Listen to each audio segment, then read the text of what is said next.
All right, good morning. Hello, everyone. Welcome to our fifth season. Is it fifth? I think so. It's the fifth season of INTEA Breakfast. If you are here, please find the chat window. We are on YouTube. This is one of the changes that we're making for this season. We will try to live stream on YouTube instead of Zoom so that more people can join from different environments, and we also save a little time on editing and uploading these videos. What else are we changing this season? To be honest, previous seasons it was kind of a discussion, but more like a lecture, I would say, where we would prepare things together with Sergey. We would discuss them before we do our each of our breakfasts.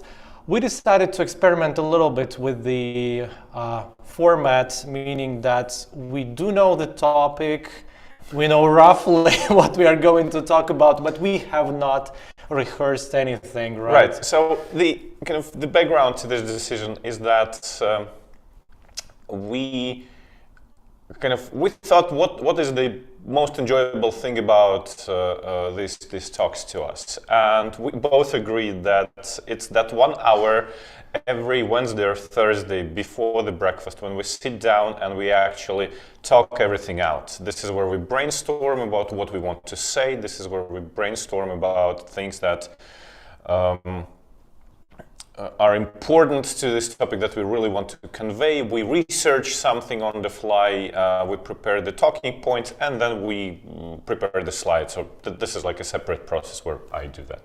Yeah. So we thought that we wanted to expose this process a little bit to you and have more of a live discussion right in front of you. So yes, you're correct. We are moving away from a lecture to a more of a discussion, a podcast, if you will. Mm-hmm.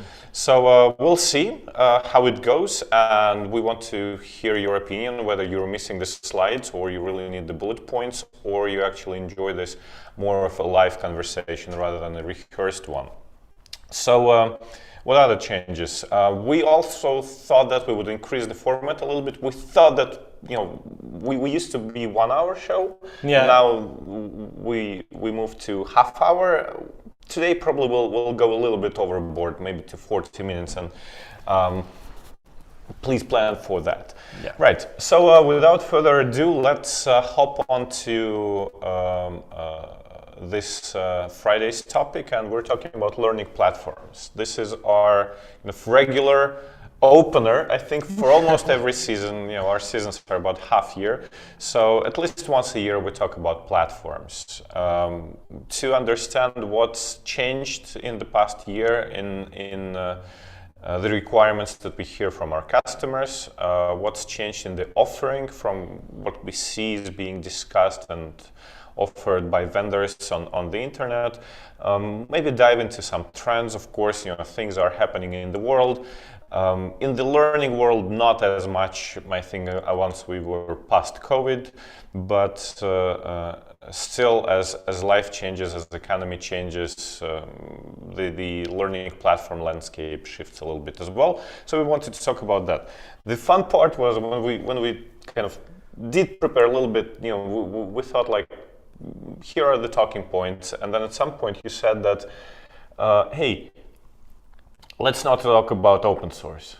I honestly, I don't remember why were you so opposed to open source. I was opposed because it felt a little bit like a waste of time, like as in everybody understands what is open source and why you should or should not use it, but please confirm that in the comments. If you're watching, let us know if you know why you shouldn't use open source, or even if you agree to that, by the way. But okay, right, everyone knows what's open source. And I mean, when we talk about open source e-learning, basically it's one word: Moodle, right? True. It's 90% of open source is Moodle, but interestingly enough, since our first talk about this, like 2 weeks ago, I think, I had 3-4 customer conversations about changing a platform, improving a platform, and almost all of them were about moving from Moodle to something else. The reason being that during this COVID time, open source and Moodle specifically actually exposed some of its biggest shortcomings, and organizations started to think, okay, so what is the next step? And naturally, it's going away from it, of course. Do we have a lot of customers, like not just our customers, but the companies that we're in touch with, that use Moodle still in 2022? Yes, there are. Honestly speaking, there are two types of companies, I should say. One category are companies where you have a very skilled, very passionate Moodle ambassador, Moodle owner inside the company. And for those companies, it's moving along quite well because there is somebody who understands both the learning side, the technical side, the integration side. So, it's a living thing. Right. And because you can then steer it into the direction you need. I mean, you kind of, a little bit like you're programming your own platform, tailored for your needs, right? The other category are the companies that chose Moodle as their first e-learning experiment, where it was with a very low budget threshold this is the kind of companies we decided that we will abstain from working with. The companies who say, our favorite red flag, and we talked about this on breakfast, is that I want to try e-learning, right? So whenever someone walks in and says, I want to try e-learning, we're like, oh, no, thanks. Let's get you to a commitment stage, right? So kind of like dating. Like we need to see certain commitment. We want to see that you're in this for, if not long haul, then at least medium term. Yeah. And try learning always ends badly for a number of reasons. All right. So open source. Why I wanted to talk about open source is that. Even if you understand why open source won't work for you, and just to recap really quickly, it's that it's not really free because probably you have to host it, you have to admin it, the support is either paid or non-existent, or it's again open source community, which can be troublesome. You don't have anyone to really blame but yourself if anything goes wrong, and in general this will end up costing security, money. Let's be honest. Since we started in this business 13 years ago, security risks have only gone up. Yes. And the Moodle has not become any more safer, It's as safe as you invest into it yourself. Yeah, more or less. Like open source can be troublesome, and there have been really glaring holes in some of the most popular open source products, which were there for years. If you want to look for this, I think it was the Heartbleed problem with one of the open sourced web servers, which it was discovered that it was there in the code. The idea of the open source and security is that the code is open. Like if there's any mistake, like there's a million people who can look at this and test this with automated tests and like it's open. Like if there is a mistake, someone will find it, which is absolutely not true, because as we've seen time and time again, it can just sit there for years and not being fixed. So that could be an issue. And finally it'll end up costing you something. One other thing is actually features, right? So I don't think that there are a lot of open source products that are ahead of the curve by the kind of nature of limited resources and the whole kind of multi-step development process. Open source platforms, when it comes to features, they are kind of, when you look at their core, they're always behind the big systems. If you look at modules that are experimental, then yes, you can always find something super new for Moodle. You can download and install it, and then you'll just find out that someone created this, played around with this, didn't find it really useful or interesting, or just moved on to another project, and you're stuck with this half-baked feature which will never get completed. We've seen this again many times.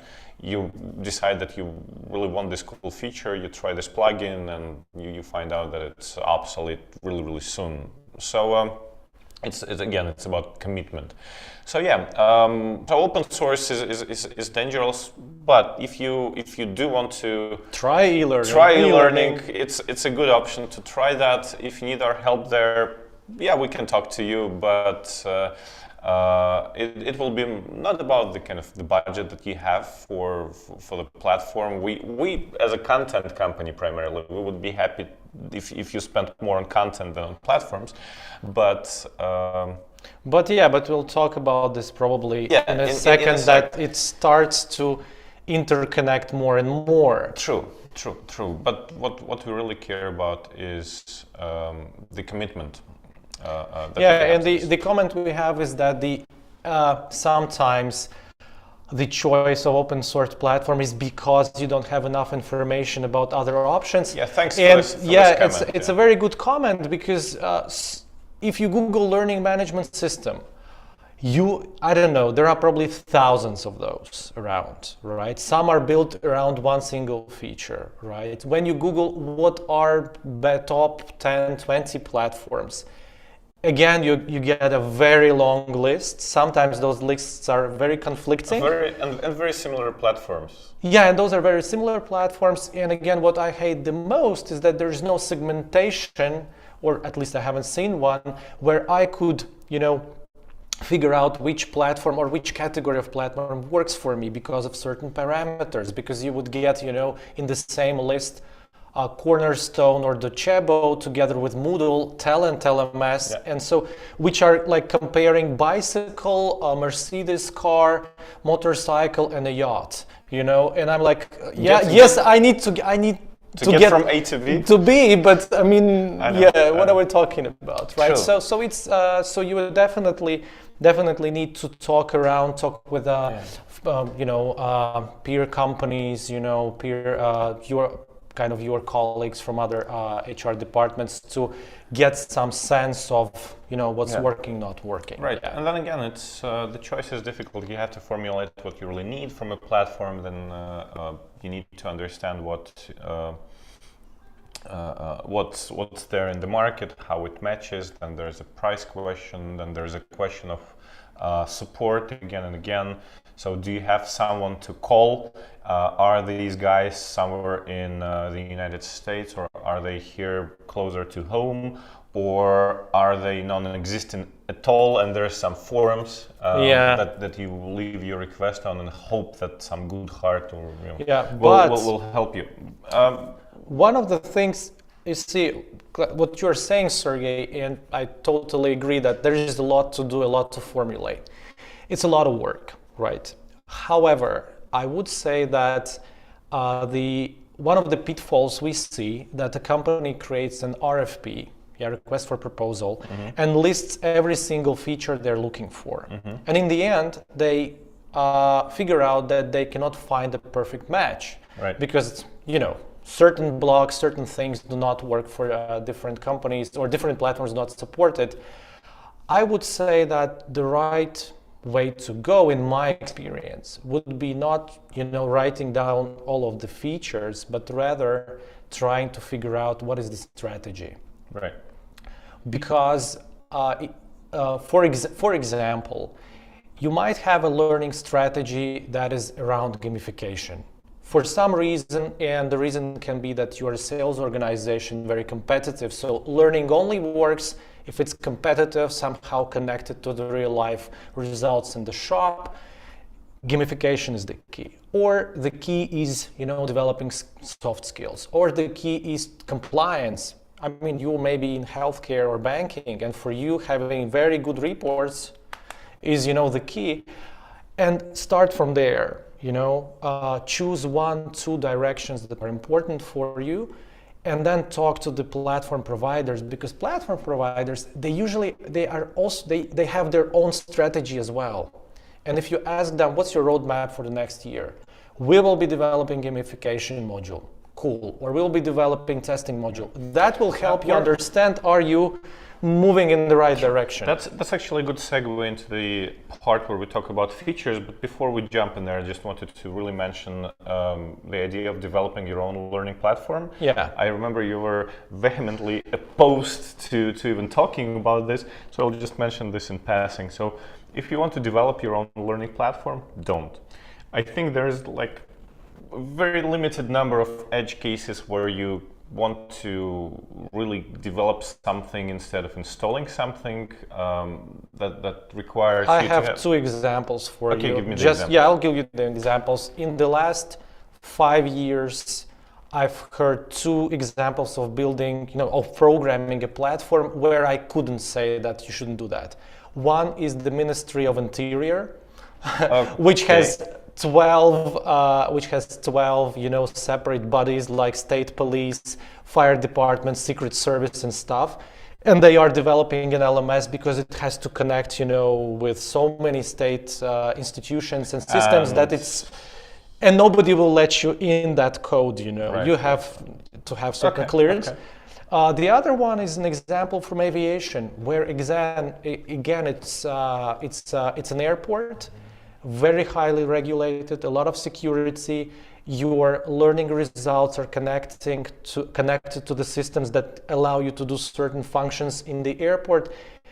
You kind of can get around this, but it's already kind of a situation where you might decide that we are so specific. Sure. But that's another example. Very I know that we have developed our own learning platform for a customer, which is a supermarket chain, and the idea was that it needed to be like really one-click simple. And you will not find a one-click simple LMS on the market simply because there is no market for it. Like nobody needs it. Everybody understands that in 6 months they will move on to more features and more everything. We tried to explain this to the customer. They said, no, we're fine. We just need this essentially one click. You log in with your mobile phone. Actually, it was SMS enabled rather than passwords because the supermarket employees don't use emails. A lot of them. They don't have those. Corporate emails. They don't have those. Yeah, and they might not even have private emails. They are warehouse workers. They are cashiers. They are cleaners. They are security guards, and so on. And so we've created this, but I think in our second or third meeting, when the customer started asking like, wow, this is amazing, can we also have this for the corporate, can we also include scheduling, can we also include advanced reporting to this and so on, we said, okay, we're not building any of that, we're just finding you a proper platform and you're moving there. And they ended up doing that essentially. So maybe as a gateway to something bigger, if you have the resources, potentially, but generally not a great idea in 2023. Okay, let's go on with the trends. Our next talking point was the age of platforms. Right. So the idea is that what we wanted to say for this year is that the age of separate tools where you assemble your toolkit, where you have your learning platform, which is in itself part of your talent software suite. So you'll have your accounting in one system, you'll have your talent management and recruiting in another system, you'll have your learning platform, you'll have your gamified app, you'll have your tool to create content, something else, maybe tool to distribute content, like again some sort of pushing to people's phones or computers and so on.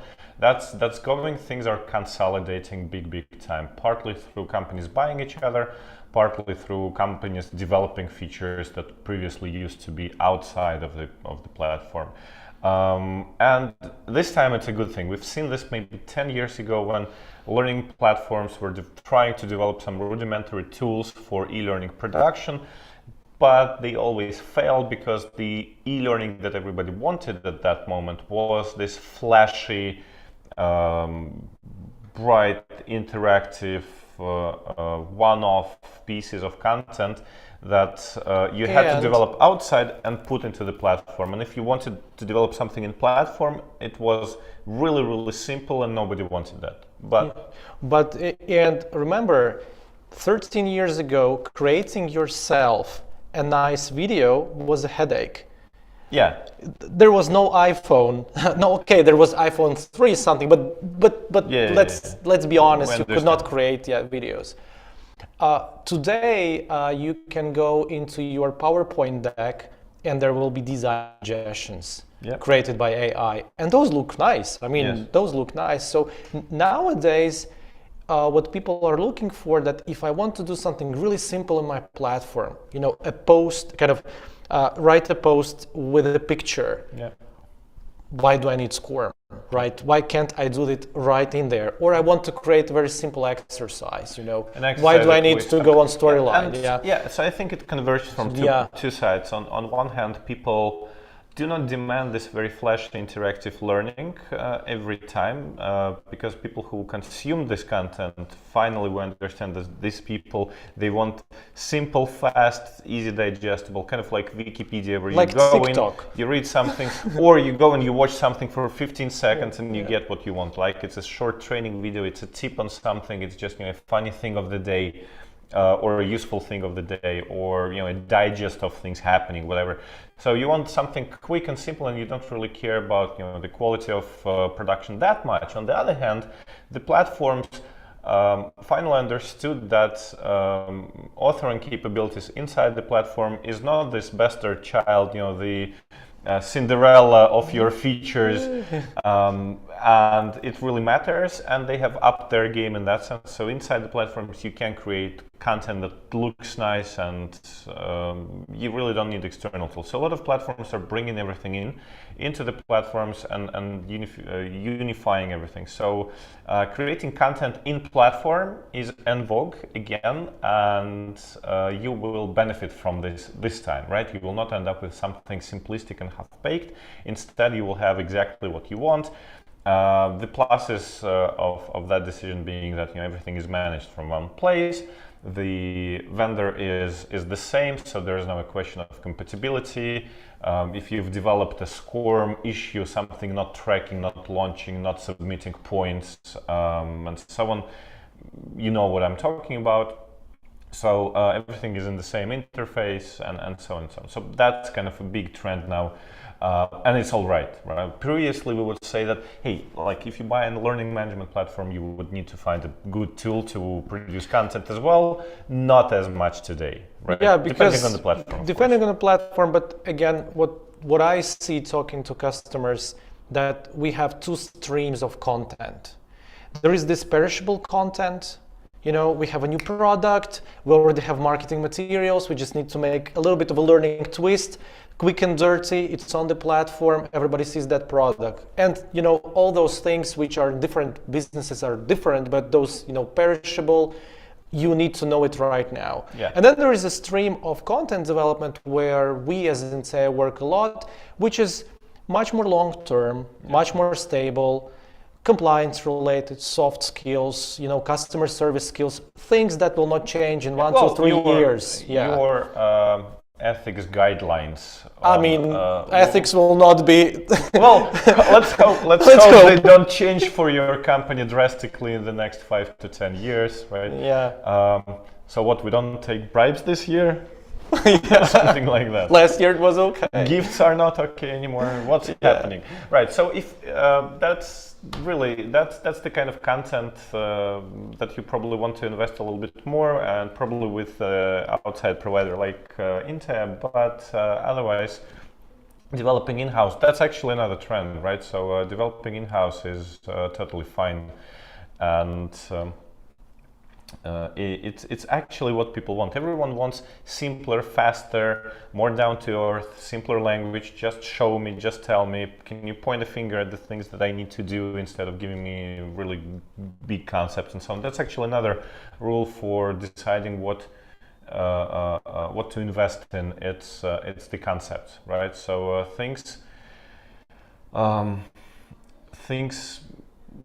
that will not change are really conceptual, right? If we talk about lean production, Six Sigma, concepts of, you know, microeconomics of consumer behavior, these things are kind of if not permanent, they're long term.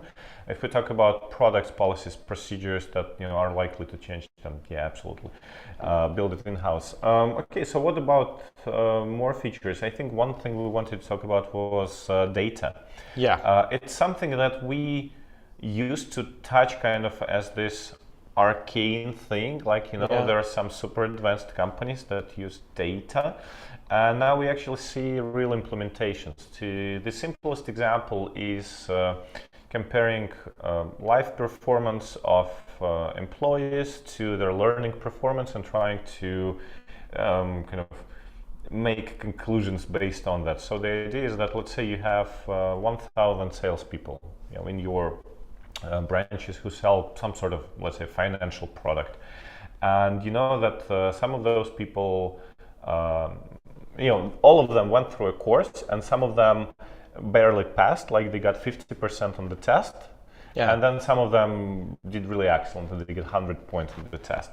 And then you look at their real world performance, and you can actually see that there is no difference, right? They all sell equally well, right? Or not. Or not, right? So in which case you would draw a certain conclusion, right? You probably what I'm saying now is very superficial, right? Of course, yeah. But the idea is that if there is no difference, then maybe your test is not indicative, right? So it does not help you stop people from not learning something that will help them sell well. Yeah. And it just passes everyone, like this open gate that everyone just goes through, with varying degrees of success, but there is really no difference. And you'll see that some people who are really great salespersons had a terrible.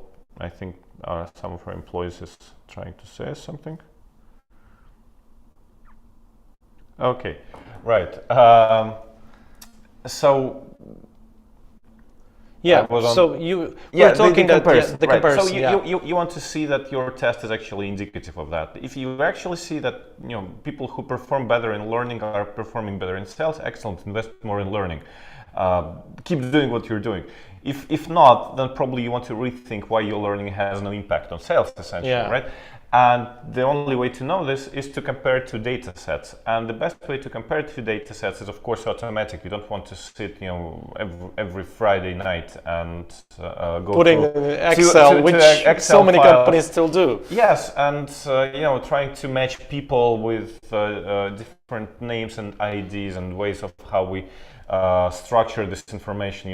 Learning management system is by role, and learning and sales thing is by region geographically, and then they have different performance targets because these are different countries and so on. Yeah. The other data, what is it? Matching example is actually from one of the recent conversations, but recurring, is comparing how a manager evaluates an employee against the learning results, and then of course against the business results, because it's kind of a triangle which again shows certain things.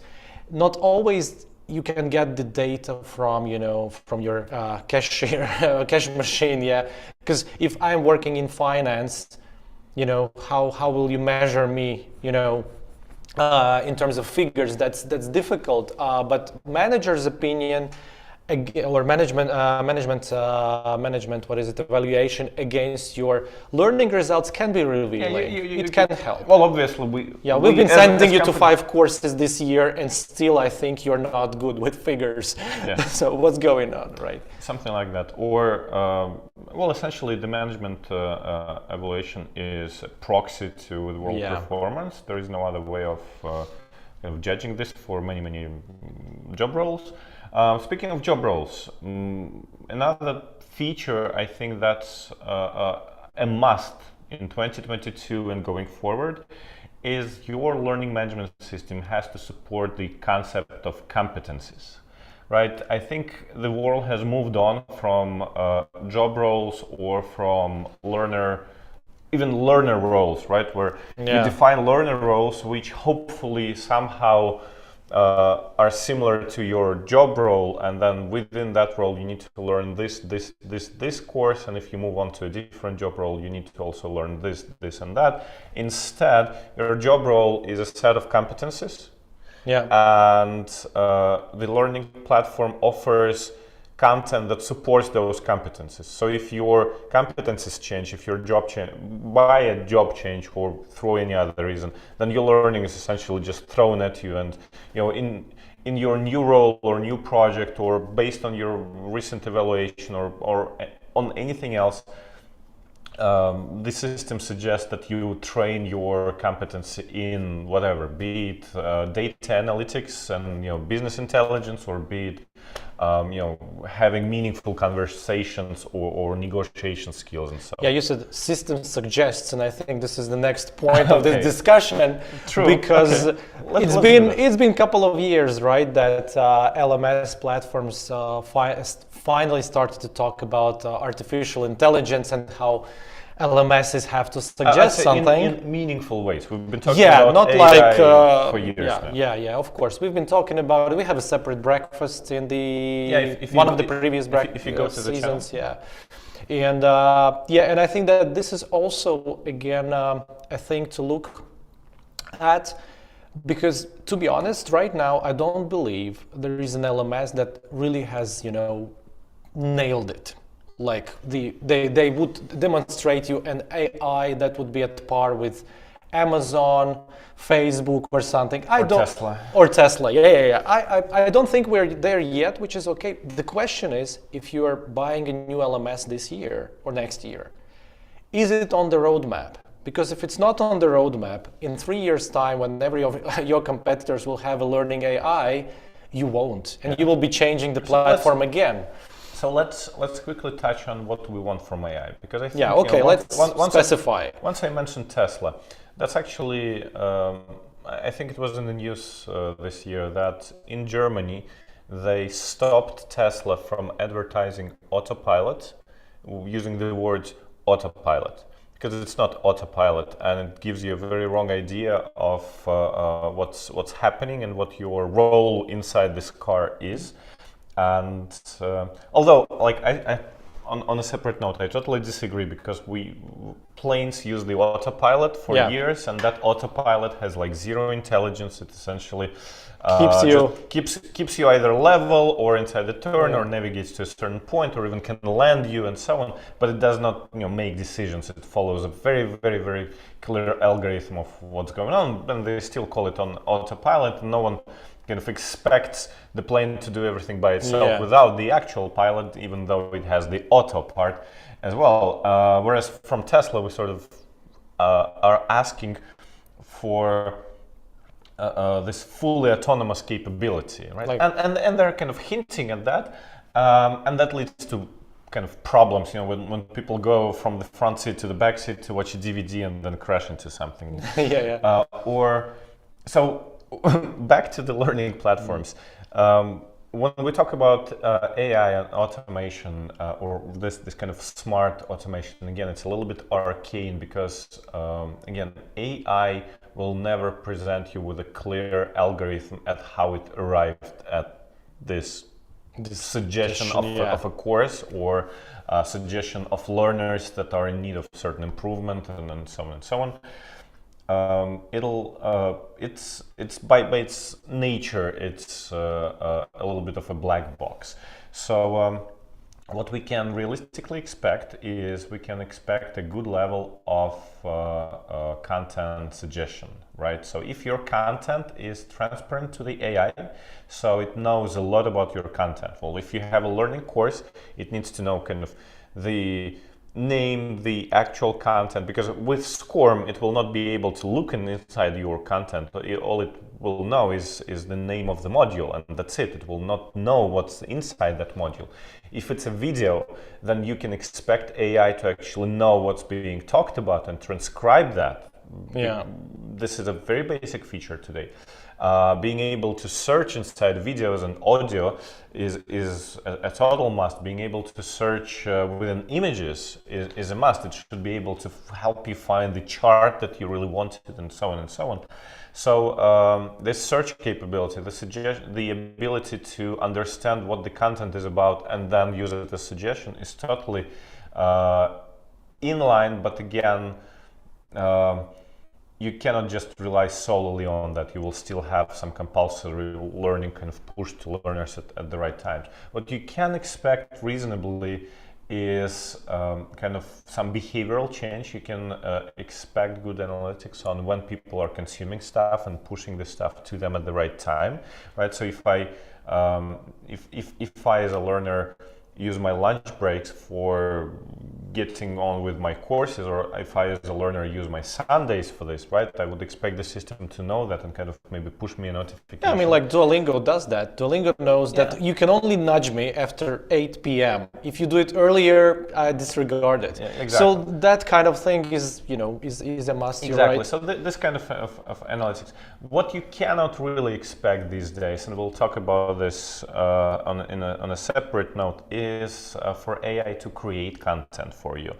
There are systems today which help you create summaries of documents. There are systems today which help you create learning content out of documents. There are systems that will help you create quizzes out of content and so on and so on. That is still kind of work in progress, I would say, for a lot of companies. Our partner company, Docebo, the learning platforms that we really love and we represent here in Latvia, we will have a separate event with them. Everyone will be invited, don't worry. If you're not, for any reason, just shoot an email to info@intea.lv. And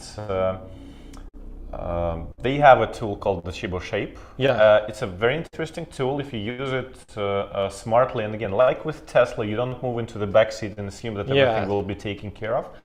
Then it's really, really helpful, right? But again, with AI, we need to understand where we can trust it entirely and just forget about our job and just let it do its thing, and where we still need to keep an eye on it or use it as maybe a point of inspiration sometimes, rather than I mean, what we're talking about very often in learning is that lack of resource. Money resource, we don't have enough hands in our learning department to do all the cool things we would like to do. So I think the future of AI here, or at least one part of it, is really helping us automate things that can happen, automagically, and also help us do things that we kind of are otherwise have to do manually. I mean, like just screening the document and deleting all the stuff that is duplicated. Like the experts like to give us PowerPoints, and then you understand that it's a Frankenstein from 5 different versions, and it keeps repeating itself. Summaries, so things that will just help us save some time. And same for the learner. And the same thing for the learner, that I log into the platform, and the platform tells me this is the course you have to take because I have analyzed all the deadlines. This is the one you will get. The deadlines, or people who have the same set of capabilities also watch this course, because a lot of learning is not mandatory. It's not even directly job related. It's just you have a library of 80,000 learning objects that you've purchased from a number of vendors that your mother company made available to you. All you need to do is just spend 4 weeks digging through them, right? So others are watching, kind of the Netflix side of things. Definitely, can work today. What's trending now? Ask your platform provider if they can really show you what's trending now. Quick note on video, a huge capability, not AI related, but just platforms still suck at delivering videos. There's been a problem.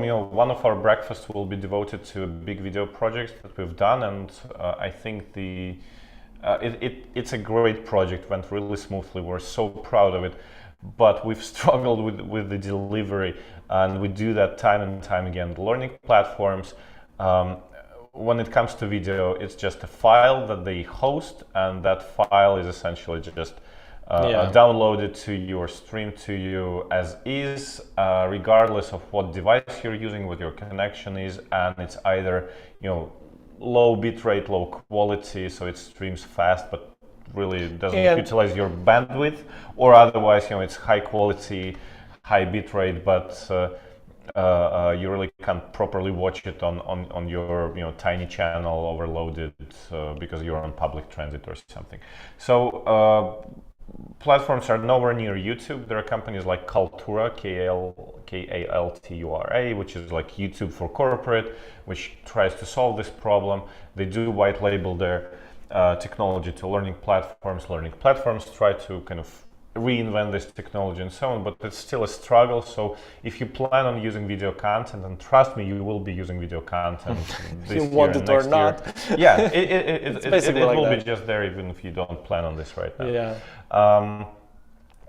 Ask your provider about this side of things, like, will my videos stream in optimal quality, optimal size to device regardless of bandwidth, screen, and so on, and it will work great in bad conditions, and it will look great in good conditions. So that the money that I've invested in it really works. So that's still a struggle. So just in passing, wanted to mention that, and then again, jumping back on the AI bandwagon. What about transcription, right? So if people are talking about this, what about automatic subtitles? What about search inside video? What about automatic translation of videos and subtitles in various languages? It's all out there. All these features exist, and they work really well for the kind of video that we expect in the corporate environment. Well spoken. Not windy recordings when you're jumping off a cliff. I mean, holiday. That part of AI, like this Amazon, what's this? Poly, yeah, Amazon Poly. It is not. I mean, it solves 90% of your problems. If any video you put on your platform can be, automatically voiced over in 3-4 most popular languages. Yeah, that already solves a lot of pain. And again, these things happen on the fly, right? Yeah. It doesn't mean that you use AI to create a voiceover in a different language ahead of time. It's just when the learner says, "Hey, I want to listen to this in my local language rather than the language that you've prepared in, probably English." Then they click one button and it happens on the fly. If nobody asks for it, it doesn't happen. So yeah, stuff like that. Another thing before we wrap this up is using no platform at all. What about, like, can we run a decent sized company today without using a learning platform? Can we do without LMS? What about, do we have this suite of tools for productivity and office work that will together replace a dedicated platform? Because I think that was a big potential direction.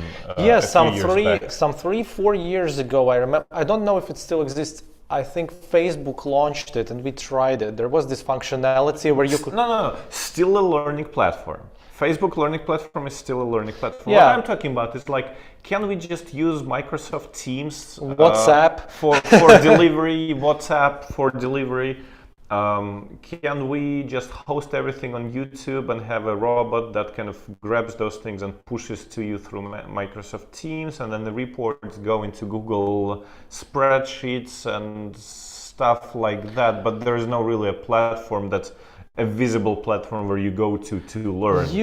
I think you kind of can set it up like that, okay? Especially if you're not in an industry where you are highly regulated, where you don't have to put a stamp on every report, where learning is only for us as a company. If it's for somebody else who's controlling us. If you need to show paper trail of work safety training to a regulator, it becomes a problem. You need a platform. But again, we love Facebook, YouTube, Telegram, and all those platforms. Google Docs. We love those platforms. But I think there is quite a lot of cost connecting it all together.